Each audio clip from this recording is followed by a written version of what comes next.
So we got everything out and cleaned up. I checked all my equipment. My grow lights work.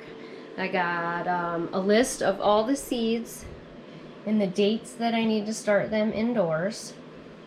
And I guess I have a little bit more seeds than I thought that have to be started 8 weeks. So, oh well, today's the day. I went through and washed all my equipment. On some of my seed starting videos and the playlist, I have a video on how to wash everything. So if you need to go back and look at that, you can. And we're going to get some potting mix in my little bucket and we're going to get started. So I got all the onions planted, and I have some past videos of how to start the onion seeds. The new way that I do it seems to work out really, really well. And I go in great depths in some previous videos on onions. So I have red onions, yellow onions, and white onions. I use a lot more of the yellow onions, so I plant more. These containers seem a little bit bigger, but I scattered the seeds. I didn't use as much. But I also brought my thermometer in from when I had it in the garden, and it's pretty good with the door open and the heat going. It's almost 70 in here, so I say that's a good start. Plus the sun shining. It does get really warm out here during the day with this when the sun comes out, so it works out perfect. So I also wanted to show you my the seed starting method. I just use potting soil. I mean, you can use a seed starting soil if you want to, but there's absolutely no nutrition in the seed starting. It's literally just fluffy enough that the seeds can open, and then once they open and they start growing, they need nutrition. So the potting soil actually has some nutrition in it, so it can feed on it a little bit, so you don't have to feed it quite as early. And it seems to work fine for me, so, and I don't have to worry about feeding it. But I also, sorry, my hands are filthy. I got these new seed containers. They are fully plastic. They are very, very thick. I bought them from Epic Gardener. I think they're based out of California, really. So it actually took quite a while to get them shipped to me. But they're 4-inch high, and they have the slats in the sides so you can poke them out a little bit better, and then you don't disturb any of the plant itself. So I'm going to give these a try because I really would like to start buying some more hardier equipment, I guess I should say, like these flimsy seed trays you can buy at Walmart. I mean, they're fine for right now. I had one that had a little crack in the corner, so I just threw it away. So I'm going to start throwing, when they fail, I'm going to start getting rid of them and buying some more sturdier stuff. I don't need a lot of stuff, but I just feel like if I have some better quality stuff, it just will last longer. And honestly, it probably ends up being the same price if you think about it. So I put my potting mix into this little bin here, and I moisten it. So I put warm water in it and I mix it all up, because if I just put the dry soil in here and then put the seeds in and then try to water it, if there's many videos out there that you can see that the water just runs wherever it wants to. It doesn't fully moisten and water the entire cell. So if you pre-moisten your soil, like this is not super, it's not wet, but it's not dry either. It's a little bit in between. I gotta say, I'm not impressed with this potting soil. I usually just buy Miracle Grow just because it's just easier. But there's a lot of bark in this. I don't ever remember it being so barky, but whatever. I don't think they're making anything like they used to. But you can see I can squish it. It doesn't, no water drips out of it, but it's just enough that it's wet. So that way when you start to water it, it'll accept water into the entire cell. So that is super, super, super important. All right, so we are gonna move on and fill all these cells. So I'm doing my next flat. The first flat I did some tomatoes, eggplant, peppers. So I got a whole flat of those done, and I just wanted to show you, put some more soil in here, pre-moistened it, and I just go through and fill all the cells and put them in the flats before I put any seeds in, so that way I can have this out of the way and just fill it up.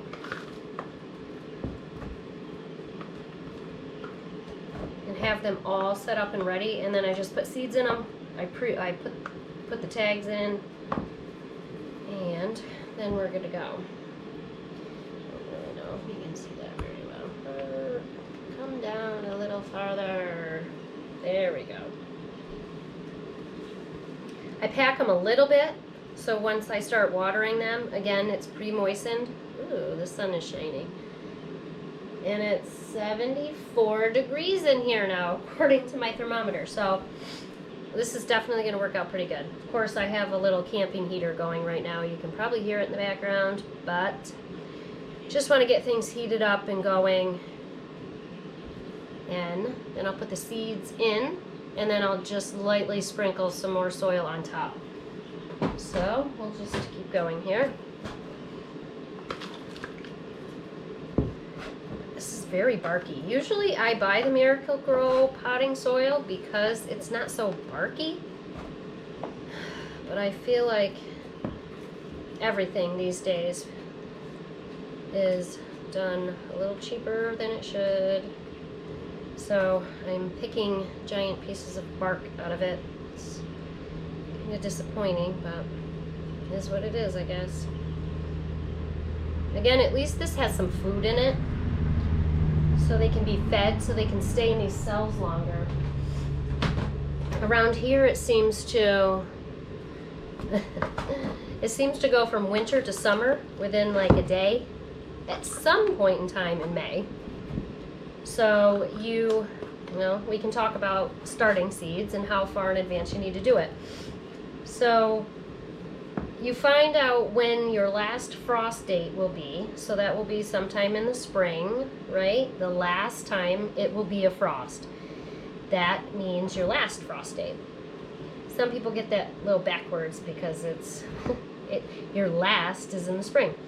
So where I live, I may be zone 5A technically, and I think I'm only zone 5A because there's a lot of mountains around us, so it tends to be a little milder right directly in my area. But I usually look for things in zone 4, 4B.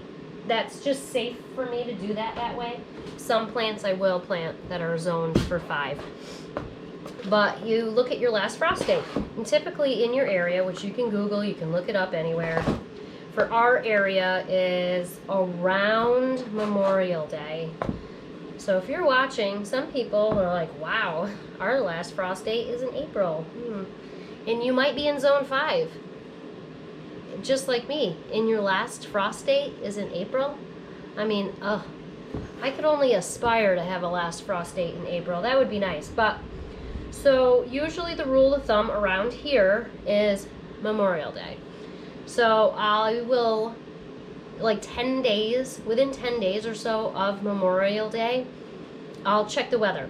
So within those 2 weeks, I could plant 2 weeks before Memorial Day. I have planted out in my garden the first week in May. Granted, you're taking a risk, but you just have to check the weather and be willing to cover plants if there is a potential for a frost. But the past few years, I've been able to plant out in the garden the week before Memorial Day or almost 2 weeks prior. It has gotten like really, really hot, and so it was pretty safe. The 10-day forecast was very, very mild for those, even hot. In a couple years, it was like hot. So I felt comfortable putting them out. You just have to play it by ear, really. So, and then our first frost date is usually like the 3rd week in September. So if you do the math, I have an extremely short growing season, which is tough. So I really have to be careful of what I plant, because some things just won't make it because you need a longer growing season. It's about 125-ish days So I make sure I can get stuff in within 110 days. I keep it under that. All right, so we've got all these cells are all filled up, so I'm gonna just keep planting. Okay, so everything's planted so far for my 8 and 10-week seeds. Everything's under the grow lights. It's very sunny out. I actually turned the heater off because it got up to about 78 in here, so I figure that's really good during the day. It's 76 now, so this will be perfect throughout the day. So the heat mats, I did slide, I only have 2 heat mats, so I just kind of slid them underneath each kind of row here. And I will just use the heat mats at night, turn them off in the morning, and turn the grow lights on. So I don't use them together at the same time because you don't want too hot of an environment.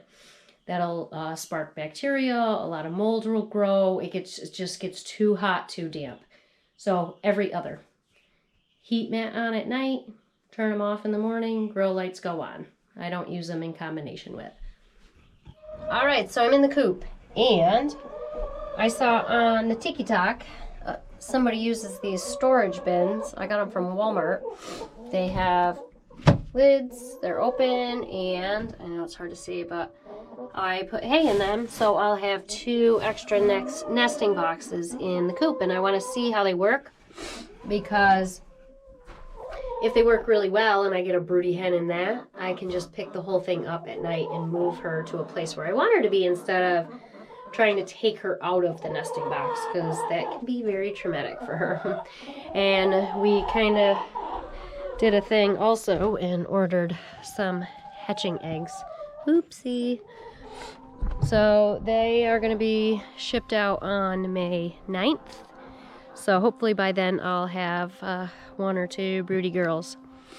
And we still have a lot of snow left over here. Well, some snow. The field is covered in snow. We got to get the apiary set up, ready for our bees to come next month. And this is going to be the extra part of the run. So we're going to add on the covered run, but we're going to do that later. We don't have to do that right this second, but I want to get the fence up and ready, the gate done, and we're going to use that little playhouse to house the little baby chicks. So once it's warm enough, they can come out here. I can't wait to get started. And this is the little house. I don't know if I can open the door just yet. Still some snow here, but we're gonna take this little door off. I have an automatic door coming. My husband's gonna build a frame to put into the plastic so they can get in and out. This will be a house for the baby chicks, because they don't really need a roosting bar until for a couple months. But I'll put one in there so they can get up. And I want to use this for the broody girls, so I can have 2 separate runs and have the broody girls raise the babies. So it'll be perfect. And since it's plastic, we can just take it out of the run for the off season, because I don't want them sleeping in there in the middle of winter, because that's not sufficient for winter time. It's just for late spring, summer, and early fall. All right, so that concludes everything I'm going to do today. Just got to get everything cleaned up. I think I've been talking for long enough. So you can take a look at the chicks, but from my coop to yours, thank you for growing with me so I can grow with you.